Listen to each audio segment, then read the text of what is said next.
இந்த பட்ஜெட்டை ஒரே வார்த்தையில் பார்க்கணும்னு நீங்க சொன்னீங்கன்னா தெளிவா சொல்லிடுறேன்.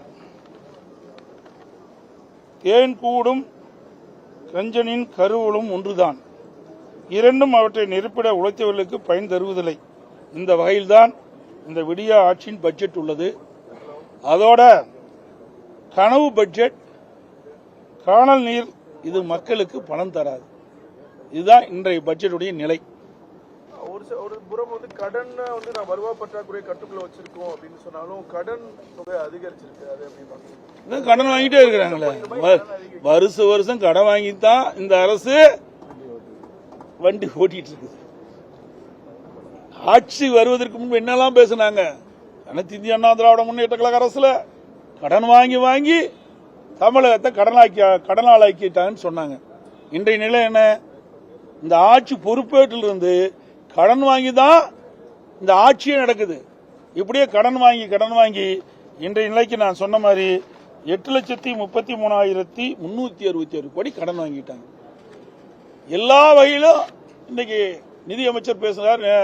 இதற்கு முன்பு மேதக ஆளுநர் உரையில் நன்றி தெரிவிக்கும் தீர்மானத்தில் பதில் உரை ஆற்றினார் முதலமைச்சர். அப்ப சொன்னார் நம்பர் ஒன் சொன்னார்.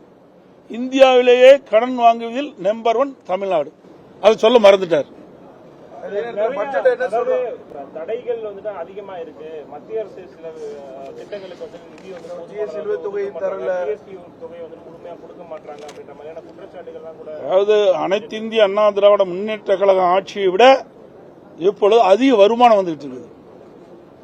உங்களுக்கே தெரியும் ஜிஎஸ்டில எவ்வளவு வருமானம், அதுல பாதி வருதுல, அதிகமான வருமானம் தான் இருக்குது. அனைத்து இந்திய அண்ணா திராவிட முன்னேற்ற கழகத்தில் கலால்ல வந்த நிதியோட அதிகமாக வந்துட்டு இருக்குது. அதோட பத்திரப்பதிவில் வந்த நிதியோட வருவாயோட அதிகமாக வந்துட்டு இருக்குது. ரோட் டிரான்ஸ்போர்ட்ல அதிகமாக வந்துட்டு இருக்குது. பெட்ரோல் டீசல் விற்பனையிலையும் அதிகமா வருவாய் மாநிலத்துக்கு வந்துட்டு இருக்குது. அனைத்து இந்திய அண்ணா திராவிட முன்னேற்ற கழக அரசு இருக்கின்ற பொழுது வந்த வருவாயை விட கூடுதலான வருவாய் தான் வந்துட்டு இருக்குது, குறைவாக இல்லை. ஆனா எந்த திட்டமும் பெரிய திட்டம் அறிவிக்கல. மாண்பு அம்மாவுடைய அரசு இருக்கின்ற பொழுது, இதே புரட்சி தலைவர் அம்மா இருக்கின்ற பொழுது பல்வேறு புதிய திட்டங்களை அறிவிச்சோம். நிறைய திட்டங்களை கொண்டு வந்தோம். குடிமராமத்து திட்டத்தை கொண்டு வந்தோம். விலையில்லா மிக்சி கிரைண்ட் மினிஸ்ட்ரி கொடுத்தோம். அதோட விலையில்லா சைக்கிள் கொடுத்தோம். மடிக்கணினிய மாணவர்களுக்கு கொடுத்தோம். தாலிக்கு தங்கம் கொடுத்தோம். அம்மா இருசக்கர வாகனம் கொடுத்தோம். இன்னைக்கு அதிகமான மருத்துவக் கல்லூரிகளை கொண்டாந்து அதுக்குண்டான கட்டமைப்பு ஏற்படுத்தணும். அதிக மாவட்டங்களை பிரித்து அதுக்குண்டான கட்டமைப்பு ஏற்படுத்தணும். நிறைய ஆரம்ப சுகாதாரங்களை துவக்கணும். அதுக்குண்டான கட்டடத்தை கொடுத்தோம். மேம்பட்ட ஆரம்ப சுகாதாரத்தை கொடுத்தோம். அதுக்கு கட்டடத்தை கொடுத்தோம். தாலுக்காவுக்கு புதுசாக கட்டினாங்க. பள்ளிகள் புதுசாக கட்டினாங்க. கல்லூரிகள் புதுசாக கட்டினாங்க. இப்படி நிறைய திட்டங்களை கொண்டு வந்தோம். நிறைய சாலைகளை அமைத்து கொடுத்தோம். நிறைய பாலங்களை அமைத்து கொடுத்தோம். இப்ப என்ன புதிய திட்டத்தை கொண்டு வந்திருக்கிறாங்க? இந்த பட்ஜெட்ல ஒண்ணுமே இல்லையே. பெரிய திட்டங்கள் எதுவுமே இல்லையே. வருவாய் உயர்ந்திருக்குது, ஆனால் திட்டங்கள் எதுவுமே இல்லை.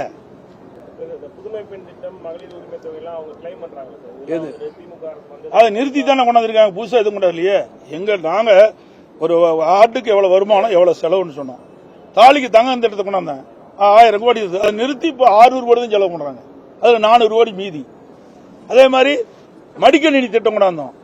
கிட்டத்தட்ட பாத்தீங்கன்னா 7000 கோடிக்கு மேல அதுக்கு மட்டும் நிதி ஒதுக்கீடு செஞ்சிருக்கிறோம். 52,31,000 பேர் கொடுத்திருக்கிறோம். அந்த நிதி நிறுத்தி மாணவர்களுக்கு கொடுக்கறாங்க. இப்படி நாங்க கொண்டு வந்த மக்கள் நலன் சார்ந்த திட்டத்தை நிறுத்தி, அதுக்கு செலவழித்த தொகையை நிறுத்தி, அந்த தொகையை இதுக்கு மாற்றி பேரை மாத்தி கொடுத்துட்டு இருக்கிறாங்க. இதுதான் நடக்குது. ஆனா நாங்க இவ்வளவு கொடுத்தோம், அதிகம் கடன் வாங்கலையே. எங்க திட்டத்தை நிறுத்தி தானே அந்த திட்டத்தின் மூலமாக செலவழித்த தொகை தானே இவர்கள் அறிவித்த திட்டத்துக்கு செலவழிக்கிறாங்க. இந்த ஆண்டு 3000 புதிய பேருந்துகள் வாங்கப்படும். அதே நேரத்தில் 500 எலக்ட்ரிக் பஸ் இந்த ஆண்டு வாங்கப்படும், பயன்பாட்டுக்கு வரும் பட்ஜெட்ல சொல்லியிருக்காங்க.